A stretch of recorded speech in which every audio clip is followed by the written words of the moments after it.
Well, it's been 14 months. You guys had enough of this thing yet? Let's talk about it. If you're new here, my name's John. I run Ride Revival and Outdoor Adventures, specializing in restoration, custom paint, and fabrication. I'd love to have your subscription. I'd love to have your follow. Appreciate you guys being here. Let's talk about the story of this thing.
Alright, here we are. Man, what a project this has been, guys, huh? So if you don't know, if this is your first time watching, this is a project that came to fruition because of some documentation and some work that I had done here in the shop, and then I documented it and put it out there as content for you guys on YouTube. And through that content, the owner of this vehicle saw that and reached out to me because of the work and because of the documentation and transparency, and we talked and discussed, and this got sent to me in December of 24, and I went all through 25 working on it, and here we are in February of 26, and I'm getting ready to ship it home. It's been a crazy project. I estimated it to take between 5 and 8 months, and here we are on month 14 trying to get this thing back to the customer and the owner. So when you do full-blown restorations, full-blown custom paint, and then full-blown custom drivetrain, suspension, audio, the works, things can get out of control quickly and things can escalate quickly, and that's kind of what happened here, as well as parts shortages. A lot of the parts that I had to use on this thing were OEM Toyota parts, and the further we go in time, the harder they are to come up with. And so this thing's now built with literally parts from 6 different states, I think, and it's going from one side of the country to the other, and so it's kind of a hodgepodge of me running around trying to get all the bits and pieces. So we started the project off and kind of did some disassembly, and we thought that the bodywork and rust wasn't going to be too much to deal with, and then by the time we got done with it, both quarter panels got changed, cut off, and replaced with OEM panels. The tailgate was replaced, both front fenders were replaced, and the doors got pretty extensive work inside. Now the driver door actually had holes and a bunch of body work from back in the day on it that I had to fix. So we started with body and paint. So the plan was on this thing to do body and paint, to do spray and bed liner, to do body colored or contrasted colored, like you see, top, a V8 swap with a 2UZ, 4-speed automatic, whatever transfer case was going to make it happen.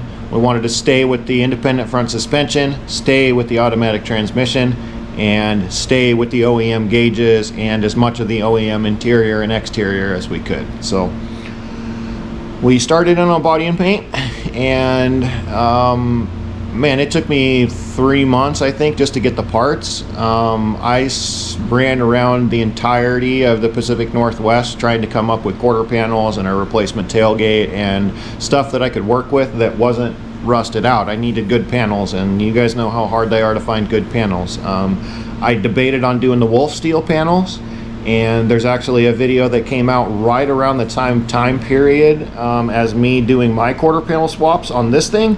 It's by a channel called Sixth Gear Garage, and he doesn't do restoration work for a living, but he does some pretty decent metal work and fabrication and that sort of stuff, and he does really good documentation. And he did the Wolf steel panels on the one that he was working on, and man alive, am I glad I didn't go that direction. Even with me running around and having to spend all the time of doing parts hunts for the factory quarter panels and stuff, when it came time to actually putting the thing together and doing the work, this thing came out just about as close to factory replacement as you could get, where the Wolf steel panels are actually in sections. So they're the front section, the center section, the rear, and then you got to piece it all together and make it all work.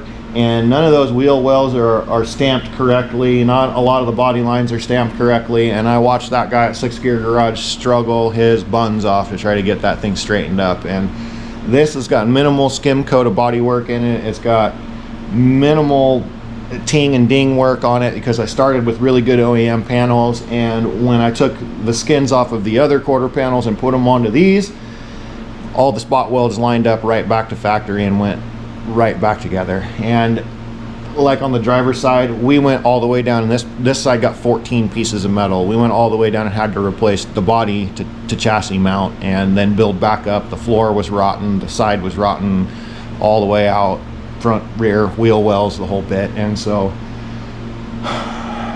we got all that taken care of, finally got the metal work done, got all the parts in. We got it in primer.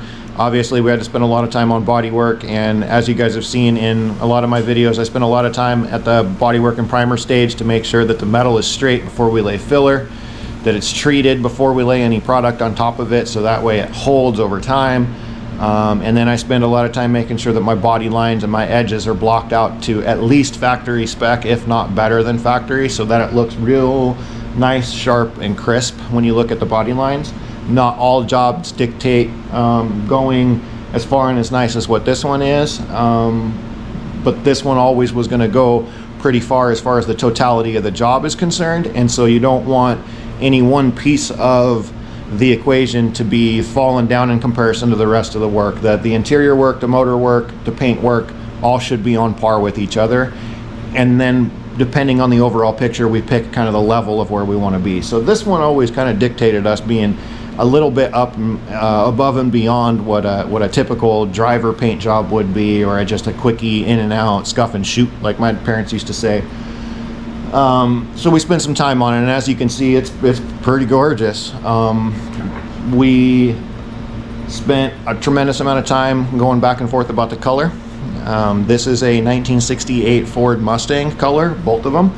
It's Arcadian blue with Wimbledon white, and the roll bar is also painted Wimbledon white. And this vehicle will never be on the trails, it'll never be off-roading, it'll never be overlanding. It's slated to be on the beach the rest of its life. And so if you can imagine what this thing is going to look like now in these colors, cruising down the East Coast beach with the fishing poles hanging off the front of it, I think that the family made the right decision, because ultimately in the end I wanted a different color scheme than what this is. It was close to what this was, but this is what they wanted, this is what they picked, and I allowed them that tolerance, and man, is it beautiful.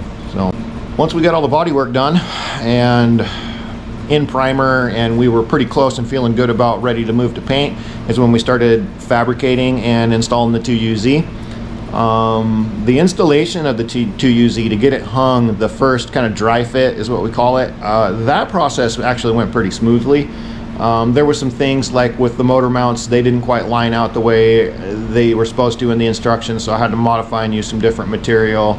There was some, fit and finish and moves and do some stuff that I didn't think I was going to have to do, or at least weren't in the instructions or in the guidance for doing this swap.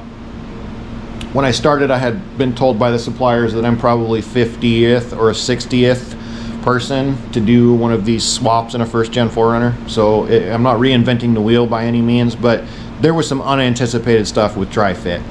But it went fairly smoothly. So we got dry fit, we got motor and transmission hung, we got the transfer case in there, we kind of measured out for drive lines and kind of got a feel for where all this stuff is going to fit. Then we started working around the shifter.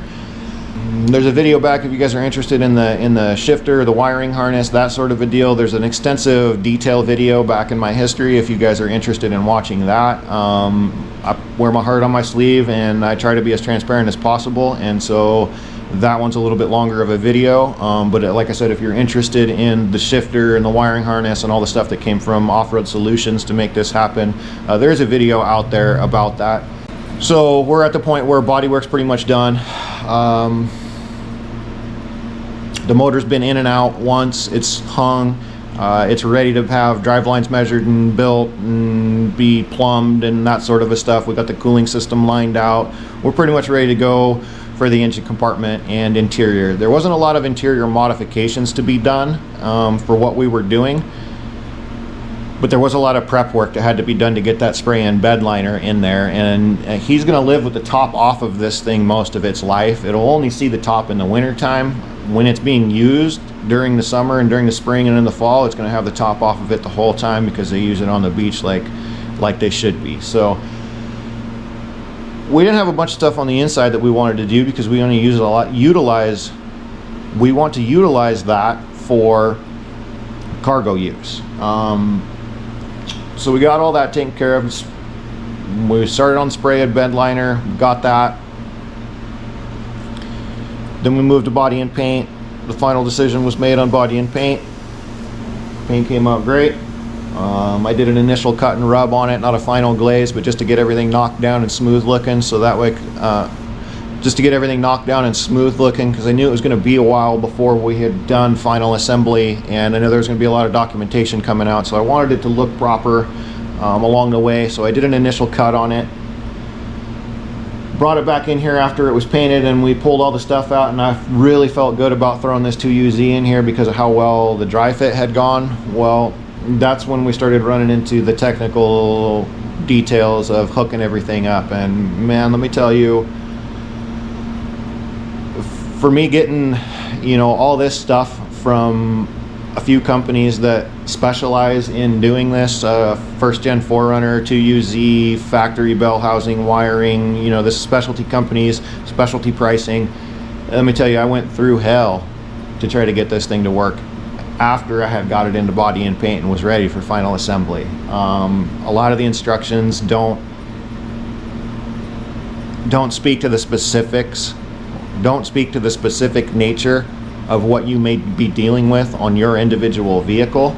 Just because 50 or 60 of them have been done doesn't mean that they track the wisdom, so to speak, in order to be able to stand behind and provide that forward for you. So there was a lot of like, where's this wire hooked to that, and what sensor is required because this plug needs to plug into a sensor. And the other part of this equation that I found out is that a lot of people will project these Toyotas, a lot of the Toyotas, as being kind of like I'm accustomed to a Jeep being or an old GM muscle car being, to where they're like Legos is what they'll say. You can take one piece off of this one and put it on that one and swap this and do that and do the other. You can, but it's a lot of bit of false representation. I've been doing this for a long time, and let me tell you, the differences between some of these years, makes, and models for the Toyotas on tiny little intricacies are so vast and so often that unless you've been doing this for 10 or 15 years on Toyota specific stuff, you're not going to have that wisdom available to be able to navigate through, and you're going to be constantly at the computer researching how come this line count's different, or why this wiring fitting seems to be different, or when the plumbing fitting to go from, you know, adapt this line to that line, what sizes are they? There's none of that support available for you, and so I fought like hell on this thing to get everything hooked up and to get the lines working right and to get coolers working right and pumps and air conditioners and that sort of stuff, and I feel like that it was more so than what should have been. So just be prepared and understand that it looks good on paper, but then when you go to actually executing it, you're going to have a lot of hurdles to jump through and a lot of hoops to jump through. So that's what I experienced with this one, and so did the customer, obviously. So So we got it all in there, got it all taken care of. Initially, there was some fights on getting startup done and that sort of a thing, but it finally did cough on me and fire up and want to run. So I built the exhaust system. I always knew that I wanted to do the 2.5-inch Y pipe into a full 3-inch out the back. The client specifically did not want a catalytic converter and did not want the rear O2 sensors. So the rear O2s downstreams were deleted from the computer. It only runs upstream. It runs on a resonator, a 3-inch Summit resonator into a Thrush 3-inch turbo muffler, truck turbo muffler, and then that 3-inch runs all the way out the back towards the rear bumper and comes out at the back. And I was trying to defeat the drone. I did not want this thing to drone because we took the sound deadening and the carpet out of it, put Bedliner in there, and I wanted them to be able to enjoy it and drive it without giving themselves a headache. And I'm happy to say that that 3-inch Summit resonator does its job so well. I've run these Thrush turbo mufflers on a lot of different things, and they do drone about highway speed, and that thing just purrs like a kitten. It sounds rowdy, and let me tell you, it's a handful. It's a handful. So once the exhaust system was all run, we just needed driveline. So Tom Woods did a great job. I sent him the measurements, and there was actually a discrepancy in my measurement that they caught immediately and contacted me and said, hey, is this right? I said, no, that's not right. That's my bad, actually. Can you fix that? Yep, no problem. 3 days later, they were at my door. Oh my God, Tom Woods, shout out to you guys. You guys rock.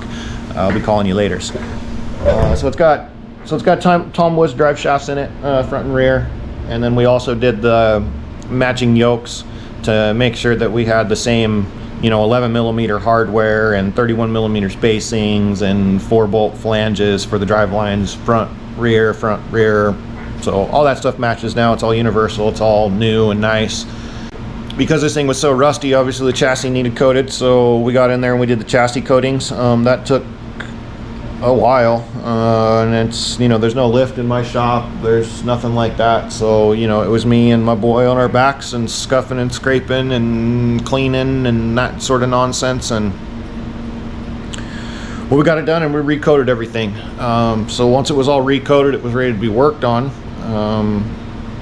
When it came in, we had a really stiff Old Man Emu suspension system on it, and we knew that we wanted to make it ride nice for the sand, and so I put together a bastard lift for it. So it's running on Old Man Emu leaf springs in the back, Old Man Emu torsion bars, and then it's on Skyjacker M95 monotube shocks on all 4 corners. It's got a super lift diff drop in the front with the associated drop brackets for the sway bars and the brake lines and all that stuff. So the front suspension geometry is corrected, and then to correct the rear suspension geometry, what we did is we cut the shackle hanger off and we replaced the factory Toyota shackle with a Core 4x4 adjustable TJ, XJ shackle. It's actually a YJ, TJ, it's a Jeep shackle. So that it's adjustable, and then we moved the hanger rearward to get a 45 on that shackle, so that way the shackle can do a bunch of the work instead of relying on those stiff leaf springs back there. We kept the leaf springs because we wanted the load capability, but we corrected the geometry so that way it would take some of that jar out of the back of it. And now A-arms are nice and flat. The shackle angles at 45 degrees, maybe even a little bit more than 45 degrees, so it rides really nice in the back. The shocks work great. I'm really happy with the suspension, and I'm really excited for these guys to get this thing out on the sand and really be able to enjoy it between the V8 that's in there now and the suspension that is pretty much set up as factory in the front and then better than factory in the back. I think that they're going to have a riot with this thing. So that kind of lines up the suspension work. They wanted to do modernized audio and interior stuff, so I went through the vehicle and put a 6-speaker audio system in it. So it's got a 4-channel amp from Memphis Audio, as well as a 5 1/4 component system and the crossovers to run the tweeters. The other thing that we did is 4-inch components in the front, and then we did a Memphis Audio powered 10-inch subwoofer in the quarter panel in the rear, and those are all commonly powered by the head unit. And then we added some Bluetooth connectivity to the head unit, so that way you can run 2 phones at the same time, whether it's Apple CarPlay and Android, or both Android or both Apple, or whatever you want to do. It'll run 2 phones any which way you want, and so that's added into it, as well as an infrared rear camera that has the driving lines, and it has a motion sensor in it, so when it senses motion it turns the driving lines for you, which is pretty cool. As far as the shifters are concerned, we ended up going with an aftermarket GM Turbo 350 3-speed automatic transmission shifter. I believe it's a Low Car or a Summit Racing, one of those flavors. It's a gated shifter. It worked out really well. It doesn't have any electronic indicators or key lockout, but the functionality and look of it is really spot on for the build, I think. The customer wanted more of an OEM look, so he's going to try to modify the handles and stuff when he gets it back to try to get some factory look on top of the shifter. But I'm happy with how it functions, operates, and the installation procedure was a cinch compared to what was in the instruction packets from ORS and the pathway that I was led down on the initial rabbit hole for shifter. So if you got any questions about that, always just reach out to me. I have no problems. Super transparent guy, and I love engaging with you guys, so drop me a comment or hit me up. So the audio system's working good. The subwoofer's got a remote bass control on the dash. We moved some switches around on the interior because we maintained automatic transmission, and now it has an overdrive off switch like the V6 did originally, and it also has cruise control indicator and the ECT, and all of that stuff functions and was remounted in the center console / radio area, so it's all kind of centrally located right there on the shifters and radio. So that was all good. The top got painted twice, actually. I originally had it done in a bumpy coat, and the texture coating failed, and so I had to strip that whole top and paint it a second time, and so that's why you see it in smooth finish like the body is rather than a texture finish, because we was running out of time on this thing and customer was itching to get it back, and I wanted to guarantee the coating to hold, and I wanted it to look proper, and that was the way that I could guarantee it, was to strip it and prime it, sand it down real quick, and then reshoot it with base clear. So body color base clear. The slider windows, those came out and got the brake beat window treatments, as well as fiberglass, Toyota fiberglass.com L trims. So those are repainted fiberglass L trims, and then the windows were urethaned back into place when they were all done with the front windshield. Once we got pretty much to that point is when we started test driving, and we had a coolant leak coming out of the dash. So it got to have the whole dash ripped apart and have the heater core fixed after we were 2/3, maybe more, of the way to the finish line. So I feel your guys' pain on Toyota heater cores, because I went through every listing I could find and they were all wrong. The listings don't match the measurements, don't match the hole in the box, don't match nothing, and so I ended up taking mine to the radiator shop, Max Radiator, and they fixed it up for me, and I put back in the original to get this thing going. So heater core got replaced, and then I retucked some wires and cleaned some stuff up while I did it, and was able to resecure and put a new dash cap on it because the dash cap was cracked. Heater core's back in, everything's in it, it's running, it's driving. We got a little bit of leak issues going on, but it's ready to have an alignment so that I can take it to highway speed and finish polishing and finish the interior and that whole sort of thing. So it got an alignment, brought it back, and the worm gear was really loose in the steering box, because the steering box was one of the few things that we didn't change from the factory, and it's got over 200,000 miles on it. So I was hopeful that it just had some wear in the worm gear, and so I was able to adjust that, and it drives really nice now in comparison to what it drove before. So I'm happy. It doesn't have much of a wander left to it, and we'll just go ahead and let it go like that. We fought the power steering system for a while. It keeps wanting to burp because the lines are so long, but I think we've got it burped out now, and power steering seems to be working great. Factory box. We did have to make a steering spacer to move the box out, because the box was making contact, or very close to making contact, with the air conditioner pump on the 2UZ, and we didn't want any issues there with rubbage or to get the belt on and off, and so I just made like a 1/4 inch spacer and spaced that steering box out on the frame a little bit, and gave us a little bit more room on that steering box and the air conditioner pump. So that was all fine. The engine compartment does have an aftermarket coolant overflow tank or expansion tank. It's got an aftermarket power steering reservoir. It's got an aftermarket wiring hookup and fuse box. It has an aftermarket remote oil filter housing to put the oil filter on because there was not enough room for the oil filter to spin on. Swap headers, custom exhaust. Most of the rest of the engine compartment components are OEM Toyota, either 88 4Runner or 2002 Tundra. So that'll be pretty easy as far as maintenance is concerned in the future. The axles got left factory ratio. If you look at my first video or second video, we do a really good deep dive into why we decided to go 2UZ and not 1UZ, not 5VZ, not any of the other options that we could. We really wanted the non-VVTi 2UZ in here, and there's a good deep dive explanation video on the channel if you're interested in how we got to where we got. So stock axles, disc brake upgrade from LFG Manufacturing, Little Shop Manufacturing, disc brake kit.